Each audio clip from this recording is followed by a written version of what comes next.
یہ مہینہ جو چل رہا ہے شعبان المعظم کا جو مہینہ چل رہا ہے بہت ہی مبارک اور بہت ہی مقدس مہینہ چل رہا ہے. اس کے بعد رمضان المبارک کا مہینہ آئے گا.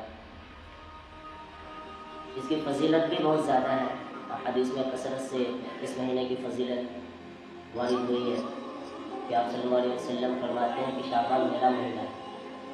رمضان اللہ تعالیٰ کا مہینہ اور شعبان میرا مہینہ ہے. اور اس مہینے میں آپ صلی اللہ علیہ وسلم کثرت سے روزہ رکھا کرتے تھے کہ رمضان المبارک کے بعد اگر کسی مہینے میں آپ صلی اللہ علیہ وسلم سب سے زیادہ روزہ رکھا کرتے تھے تو وہ شعبان کا مہینہ تھا. اور خصوصیت کے ساتھ صحیح احادیث سے ثابت ہے کہ اس کی جو 15ویں رات ہوتی ہے جسے ہم لیلۃ البرات کہتے ہیں، عربی میں لیلۃ البرات کہا جاتا ہے اور ہم اپنے عام زبان میں اسے شب برات کہتے ہیں، یعنی کہ مغفرت کی رات. برات کہتے ہیں خلاصی کو، نجات دلانے کو.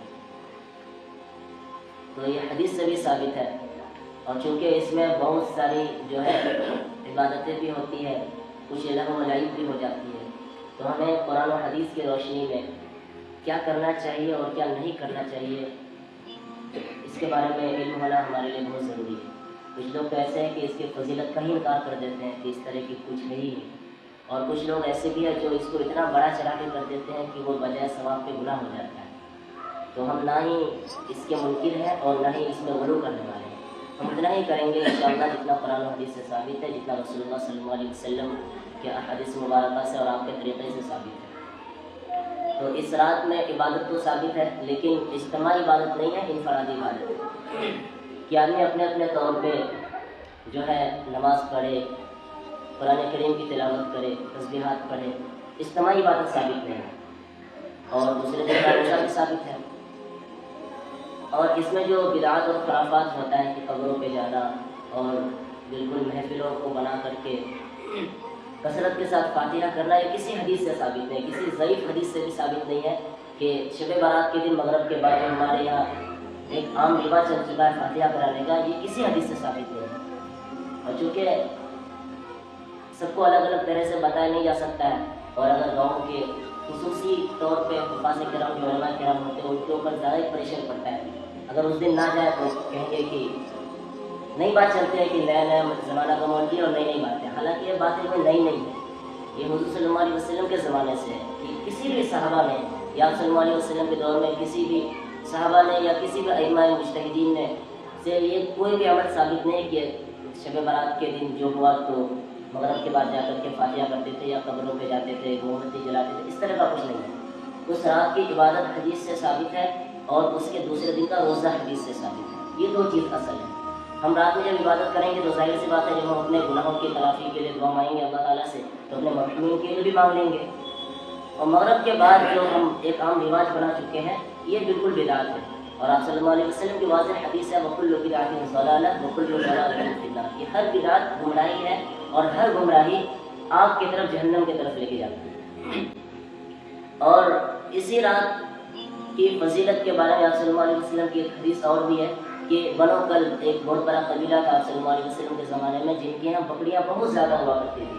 تو آپ صلی اللہ علیہ وسلم نے ارشاد فرمایا کہ اس رات کو اللہ تعالیٰ بنو کل کی بکریوں کے بالوں سے بھی زیادہ لوگوں کی مغفرت فرماتے ہیں. ہم تصور کریں کہ ایک بکری کے جسم میں کتنا لاکھوں بال ہوگا، اور جو کہ مطلب بہت بڑا ریوڑی ان کا ہوا کرتا تھا، بنو کل میں قبیلہ تھا، تو اس سے بھی زیادہ اللہ تعالیٰ اس رات کو لوگوں کی مغفرت کرتے ہیں. لیکن 7 ایسے لوگ ہیں جن کی اس رات میں بھی مغفرت نہیں ہوتی ہے. تو ہمیں دعا یہ کرنا ہے کہ ہم ان 7 لوگوں میں شمار نہ ہوں، اور ان کے لیے بھی دعا کرنا ہے کہ اگر کوئی اس 7 طرح کے لوگوں میں اگر کوئی شمار ہے تو اللہ تعالیٰ انہیں اس سے محفوظ کرنا، اس سے جو ہے ہدایت دلا دے. سب سے پہلا ہے مشرک، جس نے اللہ تبارک و تعالیٰ کے ساتھ کسی کو شریک کیا. اس رات میں بھی اس کی مغفرت نہیں ہوتی. ہاں مغفرت تب ہوگی جب وہ اللہ تعالیٰ سے سچی توبہ کر لے تو مغفرت ہو جائے. اگر سچی توبہ نہ کرے اور وہ شرک پہ ہی رہے تو پھر اس کی مغفرت نہیں ہوگی. اور دوسرا ہے والدین کا نافرمان، جو اپنے والدین کی نافرمانی کرتا ہے، والدین کی بات نہیں مانتا یا والدین کو ناراض کرتا ہے، اس کی مغفرت نہیں ہوتی. بھلے پورے دنیا کے انسان اس کے لیے دعا کرے اس کی مغفرت نہیں ہوتی جب تک کہ اپنے وہ والدین کو راضی نہ کر لے، اس کے والدین اس سے خوش نہ ہو جائے. اور تیسرا ہے لوگوں سے قطع تعلق رکھنے والا. ہم اپنے بھائی سے بات نہیں کرتے ہیں یا کسی سے بات نہیں کرتے ہیں. آپ صلی اللہ علیہ وسلم کی واضح حدیث ہے کہ کوئی بھی شخص اگر 3 دن سے زیادہ اپنے کسی مسلمان بھائی سے بات نہ کرے تو اپنا ٹھکانہ جہنم میں بنا دے. ان دونوں میں سے کوئی ایک بھی اگر انتقال کر جائے گا اور دونوں کی بات نہیں ہو رہی تھی تو دونوں جہنم میں جائیں گے. تو بات ہوتی رہتی ہے، اونچ نیچ ہوتی ہے، تو ہمیں اس کو ختم کر دینا چاہیے اور بات شروع کر دینی چاہیے. یہ 3 لوگ ہو گئے. چوتھا وہ شخص ہے کہ جو اپنے شلوار کو ٹخنوں سے نیچے تکبر کی وجہ سے رکھتا ہو. یہ عام گناہ ہمارے معاشرے میں بہت زیادہ جو ہے اس کو ہم لوگ گناہ ہی نہیں سمجھتے. شلوار پائجامہ پینٹ کچھ بھی ہو سب کا ایک حکم ہے. صرف ایسا نہیں کہ نماز میں صرف اس کو موڑ کے اوپر کر لینا ہے. حضور صلی اللہ علیہ وسلم کی حدیث ہے، بخاری شریف کی حدیث ہے کہ جس شخص کا جو پائجامہ یا تہبند کچھ بھی وہ ٹخنوں سے نیچے رہتا ہے تو وہ اپنا ٹھکانہ جہنم میں بنا دے، اس کا وہ حصہ جہنم میں چلے گا. اسی طرح سے جو قاتل ہے جس نے کسی بھی بے گناہ کو قتل کیا ہو اس کی بھی اس رات کو مغفرت نہیں ہو. ہم دعا کریں کہ اللہ تعالیٰ ہمیں ان تمام گناہوں سے محفوظ فرمائے اور ان لوگوں کے لیے بھی دعا کریں کہ وہ جو اس گناہ میں ملوث ہیں اللہ تعالیٰ انہیں بھی ہدایت دے اور وہ بھی جو ہے ان گناہوں سے توبہ کرے اور سچی اخلاص کے ساتھ الہیت کے ساتھ اللہ تعالیٰ کے دین کو مضبوطی سے پکڑے. شعبان کا جو مہینہ ہے بہت ہی مبارک مہینہ ہوتا ہے. اس رات کو ہمیں عبادتوں میں گزارنا ہے.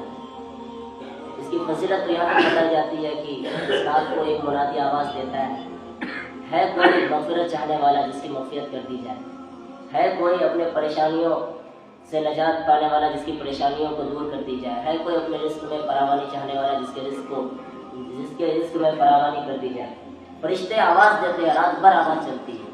تو جو بندے جو اللہ تعالیٰ کے بندے اللہ تعالیٰ سے مانگیں گے ان کو ملے گا، جو نہیں مانگیں گے غفلت میں رہ جائیں گے ان کو نہیں ملے گا. اس رات میں جو بھی عبادت ہوتی ہے وہ نفلی عبادت ہے، مستحب ہے، کرنے میں ثواب ہے، نہیں کرنے میں کسی طرح کا کوئی گناہ نہیں. اس کو لازم بھی نہیں سمجھتے ہیں. اگر کوئی نہ کرے تو ان کو برا بھلا بھی نہیں کہنا. جو کر لے بہت اچھی بات ہے، ثواب کی بات ہے، نہ کرے تو کوئی بات نہیں. اصل تو ہے کہ جو فرائض ہے پہلے اسے کرنا ہے. ایسا بھی نہیں ہے کہ رات کو ہم پوری رات بھر عبادت کر لیں اور ہماری فجر کی نماز غائب ہو جائے. اگر فجر کی نماز غائب ہو جائے گی تو رات بھر کا عبادت کو سارا کا سارا ضائع ہو جائے گا. ثواب تو اسے مل جائے گا لیکن فجر کی نماز کو چھوڑنے کا جو گناہ ہوگا اس کے مقابلے بہت زیادہ ہوگا. تو ہمیں ایک چیز کا دھیان رکھنا ہے، بالخصوص اس رات کو یا اس وقت کھانے پینے کا جو ہم اہتمام کرتے ہیں، حلوہ بناتے ہیں اور عجیب و غریب قسم کی چیزیں کرتے ہیں، یہ ساری خرافات ہیں. ان سب چیزوں میں اپنے وقت کو، قیمتی وقت کو ضائع نہیں کرنا ہے. ہم جس نبی صلی اللہ علیہ وسلم کے امتی ہیں، ہم صحابہ کرام سے تو آگے نہیں بڑھ سکتے نا. آپ صلی اللہ علیہ وسلم کے صحابہ تو ایسے تھے کہ جب آپ صلی اللہ علیہ وسلم وضو کیا کرتے تھے تو وضو کا پانی زمین میں نہیں گرنے دیتے تھے، اپنے ہاتھوں میں لے کر کے اپنے چہروں پہ مل لیا کرتے تھے. ان سے زیادہ محبت آپ صلی اللہ علیہ وسلم سے کوئی کر ہی نہیں سکتے. ان سے زیادہ آپ صلی اللہ علیہ وسلم کی اتباع کوئی کر ہی نہیں سکتے. تو جب صحابہ کرام نے جن کاموں کو کیا ہے آپ صلی اللہ علیہ وسلم کے طریقے میں رہ کر کے، آپ کے صحبت میں رہ کر کے، اس وقت کا یا آپ صلی اللہ علیہ وسلم کے صحابہ کے بعد سب سے اونچے درجے کا جو ولی کی ہوگا وہ صحابی کے جو ہے قدموں کے دھول کے برابر بھی نہیں ہو سکتا ہے. ہم کسی بھی طرح سے صحابہ کے درجوں کو نہیں پا سکتے. تو ہمیں آپ صلی اللہ علیہ وسلم کے طریقے پہ اپنی زندگی کو گزارنی ہے اور کوشش یہ کرنا ہے کہ ہم انہی کاموں کو کریں جن کاموں کو کرنے کا ہمیں حکم ہوا ہے اور ان کاموں سے بالکل طور پہ بچے جن کا ہمیں حکم نہیں ہوا ہے شریعت میں، جس کا کوئی بھی تذکرہ نہیں ہے. بھلے ہی لوگ ہم سے اس بات میں ناراض ہو جائیں، ہو سکتا ہے کہ کچھ لوگ ناراض بھی ہو جائیں گے، ہو سکتا ہے، اس میں کوئی دو رائے نہیں ہے. جب آپ حق پہ چلیں گے تو آپ کے ماننے والے بھی ہوں گے اور آپ کے مخالفین بھی ہوں گے. اگر سارے کے سارے لوگ ہی آپ کے ماننے والے ہو جائیں تو پھر یہ اس بات کی علامت ہے کہ ہم منافق ہیں، کہ ہمارا کوئی دشمن ہی نہیں ہے. اور سارے کے سارے لوگ دشمن ہو جائیں تو پھر اس میں بھی خطرے کی بات ہے کہ ہم کیسے انسان ہیں کہ سارے کے سارے لوگ ہمارے دشمن ہیں. ہمیں دیکھنا یہ ہے کہ ہم جو کام کر رہے ہیں اس میں ہمارے ماننے والے کیسے لوگ ہیں اور ہمارے مخالفین کیسے لوگ ہیں. جو ہمارے ماننے والے لوگ ہیں وہ اچھے تو ہیں نا، اگر وہ اچھے وہ ہمیں مانتے ہیں تو اچھی بات ہے. اگر جو ہمارے مخالفین ہیں اگر وہ برے ہیں، اگر وہ فاسق و فاجر ہیں تو ہمیں اس کا کوئی پرواہ نہیں کرنا. تو ہم نبی پاک صلی اللہ علیہ وسلم کے طریقے کے مطابق زندگی کو گزاریں، ہر شعبے میں، ہر اس میں آپ صلی اللہ علیہ وسلم کے طریقے کو دیکھیں کہ آپ صلی اللہ علیہ وسلم نے اس کام کو کس طرح سے کیا. تو اللہ تبارک و تعالیٰ سے دعا ہے کہ اس رات کی فضیلت سے ہم تمام مسلمانوں کو مستفیض فرمائے اور ہم سب کو اس رات کو زیادہ سے زیادہ عبادت کرنے کی توفیق عطا فرمائے اور دوسرے دن کا روزہ رکھنے کے لیے ہم تمام مسلمانوں کو توفیق عطا فرمائے۔ اللہ تعالیٰ مجھے بھی تمام باتوں پہ عمل کرنے کی توفیق دے اور تمام مسلمانوں کی ان باتوں پہ عمل کرنے کی توفیق دے۔